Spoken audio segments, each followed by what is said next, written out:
سے 7 سال پہلے کی وہ رات گزرے ہوئے کل کی طرح یاد تھی۔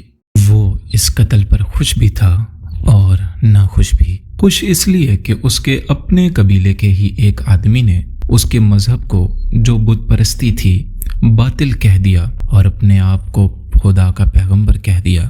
ایسے دشمن کے قتل پر خوش ہونا فطری بات تھی، اور وہ ناخوش اس لیے تھا کہ وہ اپنے دشمن کو للکار کر آمنے سامنے کی لڑائی لڑنے کا قائل تھا۔ اس نے سوئے ہوئے دشمن کو قتل کرنے کی کبھی سوچی ہی نہیں تھی۔ بہرحال اس نے اس سازش کی مخالفت نہیں کی، لیکن قتل کی رات جب قاتل رسول خدا صلی اللہ علیہ وسلم کو مقررہ وقت پر قتل کرنے گئے تو آپ کا مکان خالی تھا۔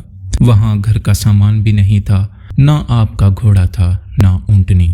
قریش اس امید پر سوئے ہوئے تھے کہ صبح انہیں خوشخبری ملے گی کہ ان کے مذہب کو جھٹلانے اور انہیں اپنے نئے مذہب کی طرف بلانے والا قتل ہو گیا ہے، مگر صبح وہ ایک دوسرے کو مایوسی کے عالم میں دیکھ رہے تھے۔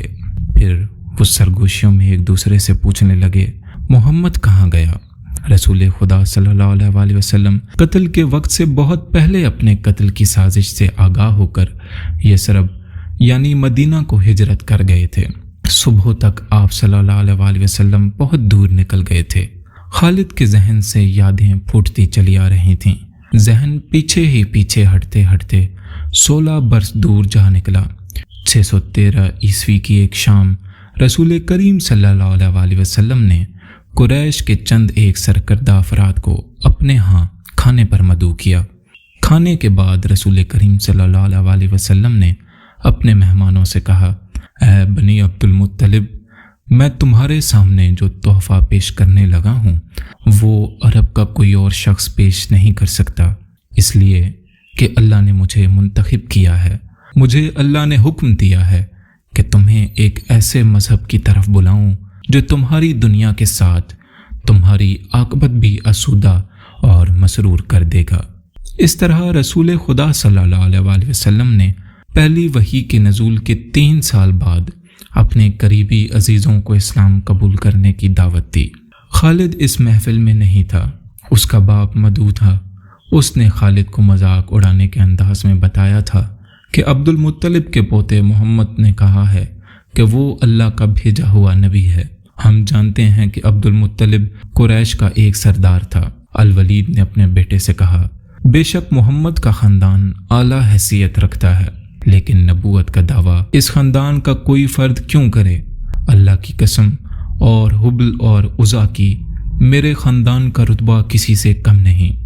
کیا نبوت کا دعویٰ کر کے کوئی ہم سے اونچا ہو سکتا ہے؟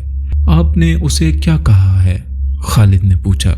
پہلے تو ہم چپ ہو گئے، پھر ہم سب ہنس پڑے۔ الولید نے کہا، لیکن محمد کے چچا زاد بھائی علی نے محمد کی نبوت کو قبول کر لیا ہے۔ خالد اپنے باپ کی طنزیہ ہنسی کو بھولا نہیں تھا۔ خالد کو 629 عیسوی کے ایک روز مکہ اور مدینہ کے راستے میں ایک نخلستان میں لیٹے ہوئے وہ وقت یاد آ رہا تھا۔ رسول اللہ صلی اللہ علیہ وسلم جن کی نبوت کو قریش کے سردار قبول نہیں کر رہے تھے، اس نبوت کو لوگ قبول کرتے چلے جا رہے تھے۔ ان میں اکثریت نوجوانوں کی تھی۔ بعض مفلس لوگوں نے بھی اسلام قبول کر لیا۔ اس سے نبی کریم صلی اللہ علیہ وسلم کے حوصلے میں جان آ گئی اور آپ نے اسلام کی تبلیغ تیز کر دی۔ آپ صلی اللہ علیہ وسلم بت پرستی کے خلاف تھے۔ مسلمان ان 360 بتوں کا مذاق اڑاتے تھے جو کعبہ کے اندر اور باہر رکھے ہوئے تھے۔ طلوع اسلام سے پہلے عرب ایک خدا کو مانتے تھے اور پوجتے ان بتوں کو تھے۔ انہیں وہ دیویاں اور دیوتا کہتے اور انہیں اللہ کے بیٹے اور بیٹیاں مانتے تھے۔ وہ ہر بات میں اللہ کی قسم کھاتے تھے۔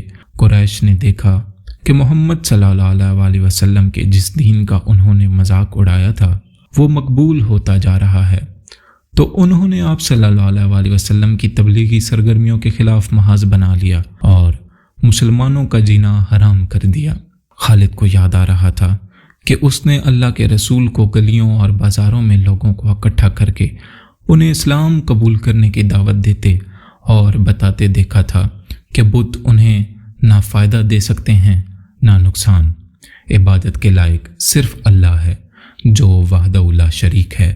رسول خدا صلی اللہ علیہ وسلم کی مخالفت کے قائد قریش کے 4 سردار تھے۔ تو خالد کا باپ الولید تھا، دوسرا نبی کریم صلی اللہ علیہ وسلم کا اپنا چچا ابو لہب تھا، تیسرا ابو سفیان اور چوتھا ابو الحکم تھا جو خالد کا چچا زاد بھائی تھا۔ مسلمانوں پر سب سے زیادہ ظلم و تشدد اسی شخص نے کیا تھا۔ وہ جہالت کی حد تک کینہ پرور اور مسلم کش تھا، اسی لیے مسلمان اسے ابو جہل کہنے لگے۔ یہ نام اتنا عام ہوا کہ لوگ جیسے اس کا اصلی نام بھول ہی گئے ہوں۔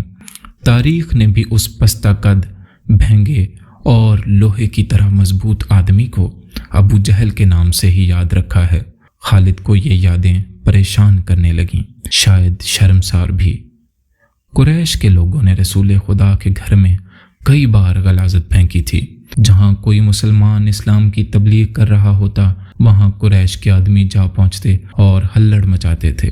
بد اخلاق اور دھتکارے ہوئے آدمیوں کو رسول خدا کو پریشان کرتے رہنے کے کام پر لگا دیا گیا تھا۔